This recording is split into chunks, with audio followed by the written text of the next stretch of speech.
हरीश की एक पत्नी थी जो बहुत बोलती थी और वो उसके ज्यादा बोलने से बहुत परेशान था।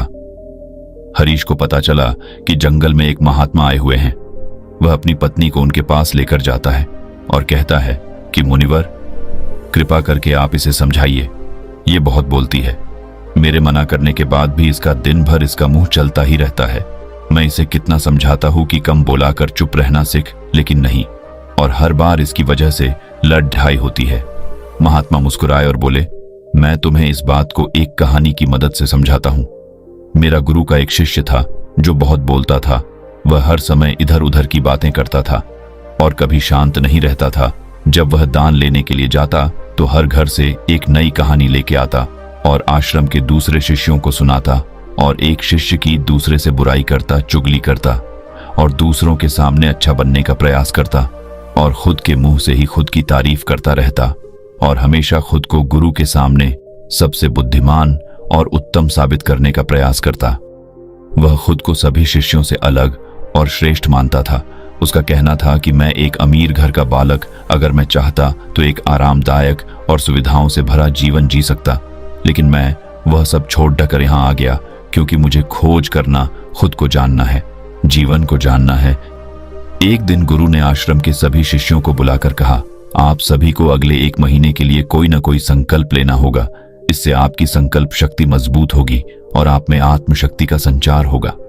आप सभी अपने सामर्थ्य के अनुसार कोई भी संकल्प ले सकते हैं, और यदि 1 महीने से पूर्व आप में से जिसका भी संकल्प टूट जाएगा तो वह अपनी पुरानी दिनचर्या में वापस आ सकता है। सभी शिष्यों ने अपनी शक्ति के अनुसार संकल्प लिए और गुरु को अपने अपने संकल्प के बारे में बताकर वहां से चले गए। लेकिन वह शिष्य जो खुद को सबसे अलग दिखाना चाहता था, वह सीधे गुरु की कुटिया में पहुंच गया और बोला, मैं कोई छोटा मोटा संकल्प नहीं लेना चाहता, बल्कि खुद की ही जैसे एक और महान संकल्प लेना चाहता हूं। कृपया आप ही बताएं मुझे क्या संकल्प लेना चाहिए। उसकी यह बात सुनकर गुरु मुस्कुराए बोले, क्या तुम मेरे द्वारा दिए गए संकल्प को पूरा कर पाओगे? क्या तुम्हारे लिए उसे पूरा करना संभव होगा? शायद नहीं, वह तुम्हारे लिए संभव नहीं। तुम उसे पूरा नहीं कर पाओगे, इसीलिए तुम खुद ही कोई संकल्प ढूंढो। शिष्य ने कहा, नहीं गुरुदेव, आप जो भी संकल्प मुझे देंगे मैं जरूर उसे पूरा करूं। गुरु ने कहा, ठीक है, तो तुम अगले 1 महीने तक चुप रहो, मुंह से एक शब्द भी नहीं निकालोगे, यही है तुम्हारा संकल्प। शिष्य ने कहा, गुरुदेव, यह भी कोई संकल्प है? यह तो बहुत ही आसान है। आप कोई संकल्प दीजिए जो मेरी योग्यता के बराबर हो। गुरु ने कहा, पहले तो तुम इस संकल्प को तो पूरा करके दिखाओ। शिष्य ने गुरु की बात मान ली और वह उसी समय चुप हो गया और पलटकर कुटिया से बाहर चला गया। उसे चुप रहना बहुत आसान लग रहा था।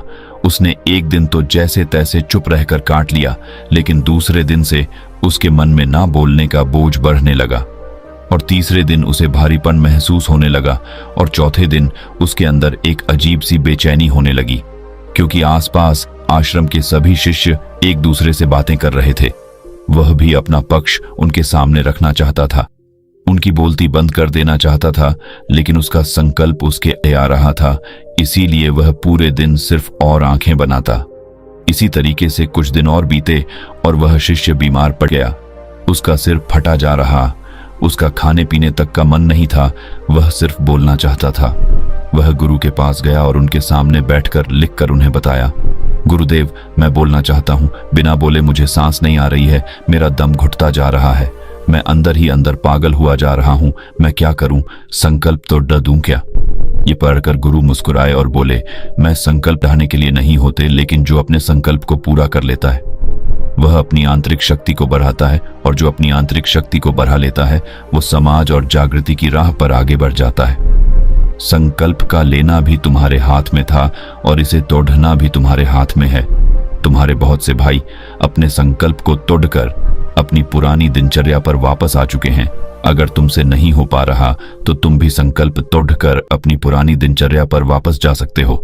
लेकिन याद रहे, अगर आज तुम इस छोटे से संकल्प को नहीं संभाल पा रहे तो तुम अपनी बाकी की पूरी जिंदगी को कैसे संभाल सकोगे? बाकी फैसला पूरी तरह से तुम्हारे हाथों में है। गुरु की यह बात उस शिष्य के दिल में चोट कर गए। वो बिना कुछ बोले वहां से वापस चला गया और खुद को अपनी कुटिया में बंद कर वह केवल अपने जरूरी कामों के लिए ही कुटिया से बाहर निकलता, बाकी सारे समय कुटिया के अंदर ही बैठा रहा। 15 दिन बीत चुके थे और आश्रम के लगभग सभी शिष्यों का संकल्प अब तक टूट चुका था, लेकिन उसका संकल्प अभी भी जारी था। संकल्प लेने के बाद से अब तक उसने एक शब्द भी नहीं बोला। सारा आश्रम हैरान था कि इतना बोलने वाला इंसान चुप कैसे हो। 15 दिन बीतने के बाद वह दोबारा अपने गुरु के पास गया और लिखकर बताया है, गुरुदेव, मैं बाहर से तो चुप हूं, लेकिन मेरे भीतर बहुत सी आवाजें हैं, बहुत सी चीख पुकार और शिकायतें हैं। मैं अंदर ही अंदर बात करता रहता हूं। मेरा मन तरह तरह के प्रश्न पूछता है। मैं बाहर से जितना मोर, भीतर से उतने ही शोर शराबे से भरा। क्या इस तरह से मेरा संकल्प अभी भी है? गुरु ने कहा, हाँ, तुम्हारा संकल्प अभी भी जारी है, लेकिन जब तक लोगों की ये आवाजें तुम्हारे कानों में पड़ती रही, तुम्हारा मन बोलता रहेगा, क्योंकि इसे तो आदत है। तुम भले ही बाहर से चुप रहो, लेकिन तुम अंदर ही अंदर बोलते रहोगे। तुम्हें इन बातों से, इन आवाजों से दूर जाना चाहिए। शिष्य गुरु को प्रणाम कर वहां से चला जाता है और सुबह होते ही अपनी कुटिया छोड़ जंगल की तरफ चला जाता है। कई दिन बीत जाते, संकल्प का समय भी पूरा हो जाता है, लेकिन शिष्य लौटकर नहीं आया। आश्रम में सभी को डर था कि कहीं जंगली जानवर ने उसे खाना लिया हो। इस बीच उसे ढूंढने की बहुत कोशिश की गई, लेकिन वह कहीं नहीं मिला। गुरु भाइयों ने मान लिया था कि जंगली जानवरों ने उसे अपना शिकार बना लिया है, लेकिन गुरु को ऐसा नहीं लगता। एक दिन आश्रम का एक अन्य शिष्य गुरु के पास आया और बोला, गुरुदेव, हमारे उस अधिक बोलने वाले भाई के साथ क्या हुआ होगा? क्या जानवर ने उसे मार दिया होगा? गुरु ने कहा, हो सकता है कि जानवरों ने उसे अपना शिकार बना लिया हो, लेकिन उसके न लौटने की एक दूसरी वजह भी हो सकती है। शायद उसे वह मिल गया है जिसके लिए वह गया था। फिर शिष्य ने पूछा, गुरुदेव, क्या ज्यादा बोलना इतना हानिकारक होता है? गुरु ने बोला, कहा, इंसान के जीवन के बहुत सारे दुखों में से एक दुख यह भी है कि वह कभी चुप नहीं रह सकता, हमेशा कुछ ना कुछ बोलता ही रहता है। सिर्फ हमारे बोलने के कारण हमारे आधे से ज्यादा दुख पैदा होते हैं। हम में से कोई भी चुप नहीं रहना चाहता, हम बस सामने वाले को सुना देना चाहते हैं। जो भी हमारे मन में है सब निकालकर उसके मन में बैठा देना चाहते हैं, उसे समझा देना चाहते हैं कि देख, तू गलत है और मैं सही। इस तरीके से सुनने और सुनाने का यह काम जिंदगी भर चलता रहता है, लेकिन इस नासमझी में हम अपना समय, अपना जीवन, अपनी समझ और सबसे महत्वपूर्ण अवकीमती पल जो जिए जा सकते हैं, जिनको अनुभव किया जा सकता है, जिनमें आनंद को प्राप्त किया जा सकता है, यह सब खो देते हैं। लेकिन इसके बदले हमें मिलता क्या है? कुछ नहीं, सब व्यर्थ और बर्बाद हो जाता है। शिष्य ने पूछा, तो फिर इसका समाधान क्या है? गुरु ने कहा, पूरी जागरूकता के साथ अपने विचारों को देखना, यही एकमात्र तरीका है। सारी मानसिक समस्याओं का वर्तमान में रहकर चिंतन करना, पूरी जागरूकता के साथ अपना काम करना जिंदगी में चमत्कारिक बदलाव ला देता है। उसके बाद वह शिष्य गुरु से अपने प्रश्नों का उत्तर पाकर उनको प्रणाम करके वहां से चला गया। उस शिष्य को आश्रम छोड़ ढकर गए 3 महीने का समय बीत चुका था, लेकिन उसकी कोई खबर नहीं। अब तक तो सभी गुरु भाइयों ने भी उसके वापस लौटने की उम्मीद छोड़ी, लेकिन एक दिन वह आश्रम लौट आता है।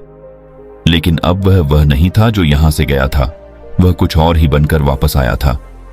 उसके अंदर एक गजब का बदलाव महसूस किया जा सकता था। उसके चेहरे पर एक गजब का ठहराव और आंखों में बनी शांति थी। आश्रम में आते ही सभी गुरु भाइयों ने उसे चारों तरफ से घेर लिया और बातें करने लग गए। वह भी अपने गुरु भाइयों से बातें करने लगा। उससे बात करने वाले सभी ने यह अनुभव किया कि अब वह पहले जैसा उतावला और बातूनी नहीं रह गया था। उसके मुंह से एक एक शब्द बहुत ही सुलझे हुए और मधुरता के साथ निकल रहे थे। थोड़ी देर तक गुरु भाइयों से बात करने के बाद वह सीधा गुरु की तरफ चला गया। उसने गुरु के चरण छुए और कहा, गुरुदेव, क्या मैं अब भी मौन हूं? क्या अब भी मेरा संकल्प जारी है? गुरु ने कुछ देर तक शिष्य की आंखों में बड़े ध्यान से देखा और कहा, हां, तुम अब भी मौन हो। तुम्हारे मुंह से एक भी शब्द निकल नहीं रहा और तुम्हारा संकल्प अभी भी जारी है। शिष्य ने कहा, गुरुदेव, जब मैं आश्रम से गया तो मैं मुंह से तो चुप था, लेकिन मेरे अंदर बहुत सी आवाजें थीं। मन में बहुत से प्रश्न थे और वह बंद नहीं हो रहे थे, तो मैं जंगल में चला गया, इस उम्मीद से कि वहां मुझे शांति मिलेगी और मेरे मन की बकबक कम हो जाएगी।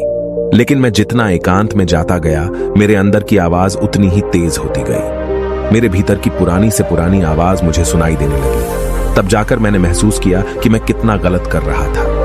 जब मैं अपने परिवार वालों, दोस्तों को और गुरु भाइयों को बुरा भला कहता था तो उस समय मुझे लगता था कि मैं सही कह रहा हूं। जब मैं गुरु भाइयों की एक दूसरे से चुगली करता था और उनका मजाक बनाता, तब भी मुझे यही लगता था कि मैं उनसे बेहतर हूं और मैं सही कर रहा हूं। लेकिन उस दिन मैंने पहली बार महसूस किया कि मैं कितना गलत बोलता था।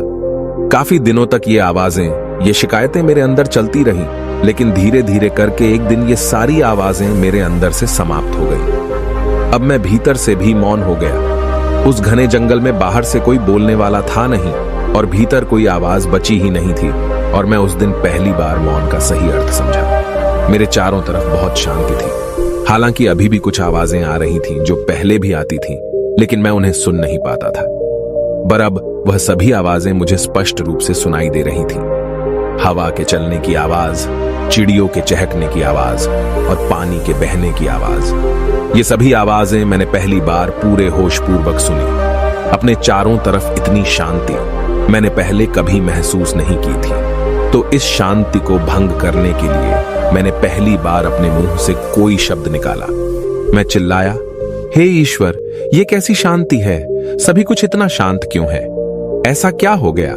लेकिन मेरे चिल्लाने के बाद भी शांति भंग नहीं हुई। सब कुछ पहले जितना ही शांत था, बाहर भी और भीतर भी।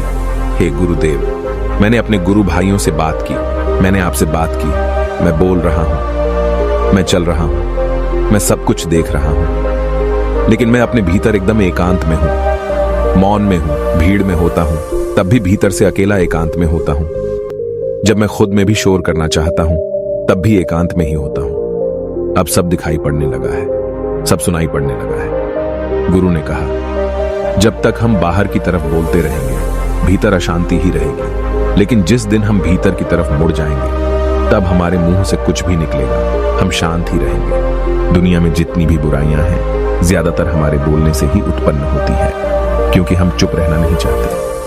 हम जितनी जरूरत है उससे कहीं ज्यादा बोलते हैं। हम सामने वाले को सुनना नहीं चाहते, बल्कि उसकी बोलती बंद कर देना चाहते हैं।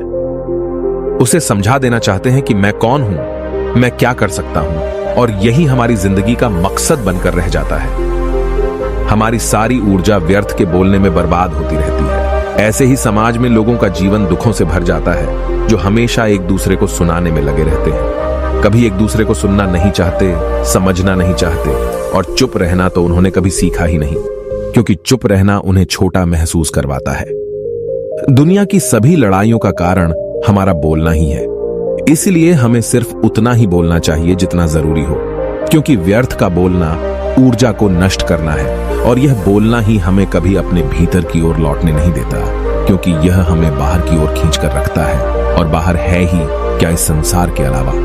लेकिन अगर अपने भीतर के संसार की ओर मोड़ना है तो इस मुंह को बंद ही रखना चाहिए। इसीलिए जितने भी बुद्ध हुए, आत्मज्ञानी हुए, वह सभी एकांत की ओर भागे, ताकि उन्हें ज्यादा न बोलना पड़े, ज्यादा सुनना न पड़े। वह एकांत में रहे और शांत रहे, इसीलिए आसानी से भीतर की यात्रा कर पाए। लेकिन अगर कोई चाहे तो इस संसार में रहकर भी एकांत में रह सकता है, शांत रह सकता है, लेकिन इसके लिए उन्हें अपनी ऊर्जा बचानी होगी, जिसे वह अब तक अपने व्यर्थ के शब्दों में बर्बाद कर रहे थे। दोस्तों, इस कहानी की सीख यही है कि व्यर्थ का बोलना ऊर्जा को नष्ट करना है। ज्यादा और व्यर्थ बोलना ही हमें अपने भीतर की ओर लौटने नहीं देता, क्योंकि यह हमें बाहर की ओर झुकाए रखता है, और जिन्हें भीतर की यात्रा करनी है उन्हें अपने मुंह को बंद ही रखना चाहिए। मुझे उम्मीद है कि आपको यह कहानी पसंद आई होगी और काफी कुछ सीखने को मिला होगा। कहानी के बारे में अपने विचार आप हमें नीचे कमेंट बॉक्स में कमेंट करके बता सकते हैं। बाकी अगर ये कहानी आपको अच्छी लगी हो तो इस वीडियो को लाइक करें, और ऐसी और कहानी सुनने के लिए डे इंस्पायर्ड यूट्यूब चैनल को सब्सक्राइब करें। तब तक मिलते हैं हम आपसे ऐसी ही एक और प्रेरणादायक कहानी के साथ अगले दिन। धन्यवाद।